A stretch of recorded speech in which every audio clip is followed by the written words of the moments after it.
My kitchen is way overdue for a deep cleaning, especially since we just got past the holidays and we were sick half of the time. So it is time to dive right into this deep clean. When I start a kitchen deep clean, the first place I like to begin is with the dishes. So I have the dishwasher completely emptied, and now I'm taking out this filter, which is disgusting, by the way. I was a little horrified when I pulled it out. And I am just simply cleaning that filter with an old Scrub Daddy. So one thing I like to do is when I have a Scrub Daddy that's about past its prime, I save it for really gross projects like this, so then I can just pitch it. But this actually cleaned up really easily. So I just rubbed it with a little bit of warm water and scrubbed it with my Scrub Daddy, and it looks as good as new. But the inside of my dishwasher is also pretty dirty too. And I will be honest with you, I don't think I've ever cleaned the tray on the top of the dishwasher and around the door before, and they had a lot of buildup on them. I've joked a lot on YouTube that the easiest way to ignore the mess is to just not look at it. Keep your eyes on the horizon. But the problem is when you take your eyes off of the horizon, like I'm doing today, suddenly you realize everything is dirty. So once I got down on the floor and started looking at the dishwasher, I realized even the sides of the cabinets right there are really dirty. So I scrubbed them down and really got things cleaned up around this space that I never pay attention to. And really, that's what deep cleaning is. It's going down into those deep spaces of the kitchen that you never look at, that you always ignore, and cleaning them. I can't say it's the most fun thing to do, but when you get all that grime off of there, it feels really good to get that stuff cleaned up. So this deep cleaning project is actually my Sunday reset for the week. And what's kind of ironic about that is I just published a blog over at moonandmagnolia.com about how to start a Sunday reset routine. I will leave that in the description box below for you. But in that, I said that a Sunday reset isn't the time for deep cleaning, but every once in a while it is. So on this deep cleaning day, I did not do any meal prep. I did not do anything like that at all. I am cooking dinner for the evening at the end of this video, so you can check that out. But this is just a different type of Sunday reset that has to happen once in a while. A deep cleaning requires a lot of shuffling around. So ideally, you would move basically everything off of your counters and get them completely cleaned off. My space was a little bit limited for that, so I did this in sections. Really, you should just do what works for you. But to really get down into the nitty-gritty, you do need to clean the counters off. I am starting over here where we keep our espresso machine, and this spot gets pretty dirty with coffee grinds, and there's also quite a few coffee stains over there. So I am using my new steam cleaner to clean the kitchen today. And I went back and forth about what the right type of steam cleaner was. Originally, I thought I wanted the handheld type of steam cleaner, but my husband suggested getting the type that rolls around that you can have like a nice long extension for. And I am glad that I got that type because it made it really easy. So once the steam cleaner is warmed up, you just put a cloth over the attachment and you can just steam away on the front of your cabinets. I would be mindful of how much steam you put on your cabinets if they are wood or laminate. I didn't have any problems with that, but just a heads up about that. One of the things I like so much about steam cleaning is that it doesn't require any additional cleaning products. There's this podcast I like to listen to sometimes called Frugal Friends Podcast, and they talk often about the trap of buying too many cleaning products, that we are marketed to and led to believe that we need a different type of cleaning product for every single thing we clean, when in reality, we probably only need a couple different types of products and tools. Now, there are a few cleaning products I like. I have a video where I showed those. I will leave that in the description box below. But for the most part, I can get away with probably like 3 or 4 cleaning products. And now with this steam cleaner, maybe even fewer than that. The hardest part in my kitchen to keep clean is over by the stove, and that's probably the hardest spot for most people. But given the way I cook, which is relatively southern and a little country style cooking, a lot of butter, a lot of grease, bacon, fat, those sorts of very delicious things, it can be hard to keep the cabinets next to the stove clean, and especially the cabinets above the stove. So I am allotting myself some extra time to clean over here. And that is one of the important parts of deep cleaning, especially especially if you're intertwining it like I am with something like a Sunday reset, is really just pick the things that you can really get into and fully clean, and the job is done when you are out of time. If you try to get into too many projects, and if you say like, well, I'm going to deep clean this house from top to bottom today, it might be a little difficult to get that done. But if you say, I'm going to make sure I get all of the cabinets cleaned today, that is totally possible to do. Here I am trying out my new spin scrub brush on the Backsplash because that is also something I have allotted time for today.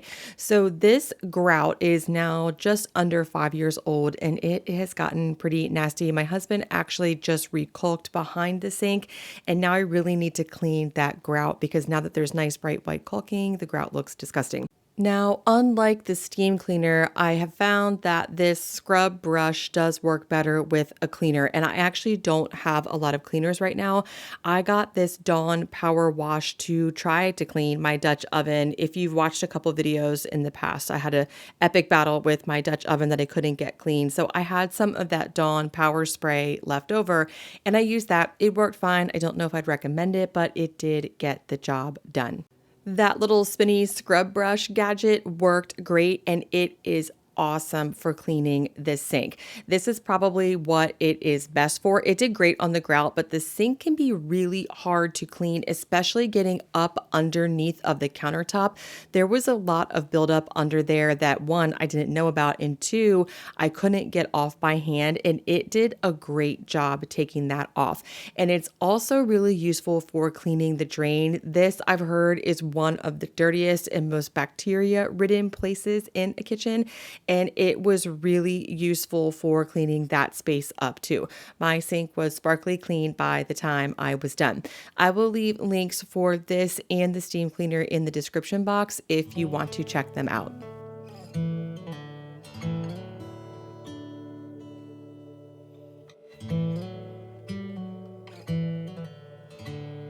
My camera did die, and so while it was charging, I did finish up the bottom cabinets and the kitchen island. But the other thing that I wanted to share with you is cleaning this stove. So once my camera was charged, I cleaned this stove first using this scrub brush again. And now this comes with multiple attachments. So you can use one brush, say, for your sink and one for your stove. You can have one that you use separately for your bathroom or something like that, so you don't have to worry about any cross contamination. But now I am using it to clean my stove, and I have a couple spots on my stove that I have not been able to get off. And this helped a lot getting off a lot of that grease and grime. There were a few spots that I just still could not get off my stove. I don't know if I need a degreaser or if it's just permanently on there. It was actually candied jalapenos, the sugary syrup spilled on there, and it's just burned on for life, I guess. And then I also took the steam cleaner and ran it around the edges of the stove and even over the burners to loosen up some of that grease and grime, and it worked great. This spot was filthy. This is the edge of the cabinet underneath of the microwave, and the steam cleaner took all of that off, and this looks beautiful. When the kitchen and the stove are so clean, it almost seems like a shame that we have to cook in it again and make a mess again. But that's what kitchens are for. And really, that's what a deep clean is for. It's to get everything back to square one so the daily cleanup and the routine cleanup is easier. I mean, eventually I'm going to have to deep clean the kitchen again. It just happens inevitably, but in between that time, it is easier to just wipe things down and keep things tidy. And I also feel extra motivated to do that after doing a deep clean. So it's worth it for the clean itself right now, but also it's helping out future you because it's easier to keep tidy. And when things are clean and tidy, it just feels better.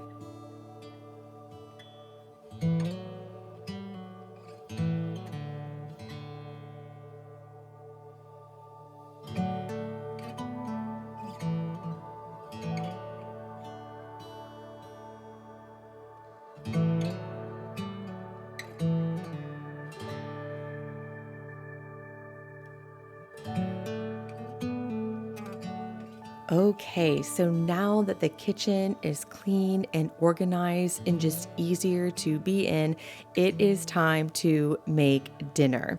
As I mentioned earlier in the video, this is not my typical Sunday reset. Usually I do a lot of meal prep, but this is just plain old dinner, but it happens to be a New Year's dinner and a very Southern one at that. I am making collard greens, black-eyed peas, and cornbread. The collard greens represent money, the cornbread represents gold, and the black eyed peas represent luck. And here in the South, it is said that if you eat this on New Year's Day, you will get money, gold, and luck in the year to come. So that is my kind of Sunday reset. So I might not be doing meal prep, but I am still prepping for the year.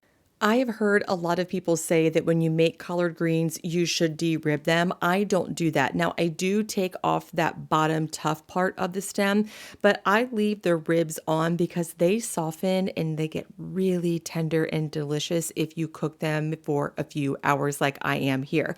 So first, what I'm doing is I'm taking a full pack of bacon and I'm just throwing it right into a cast iron Dutch oven and cooking it until the fat has rendered out. Then I'm removing half of it and setting that aside for the black-eyed peas later. Then I am sauteing some onion and deglazing the pot with chicken broth. And don't forget to scrape that fond off the bottom of the pot because that is delicious flavor. Now, I had these collard greens soaking in some water just because when they're grown locally, they get sandy sometimes. That helps the sand get off. And then I am draining them and putting them right into the pot with more broth. Now, the thing is, these collard greens are going to cook down significantly, so you need a lot less broth than what you would think initially. I'd say I probably put somewhere between 4 and 5 cups of chicken broth in. And now I am adding in 2 spoonfuls of brown sugar, which is a secret ingredient to collards, some apple cider vinegar.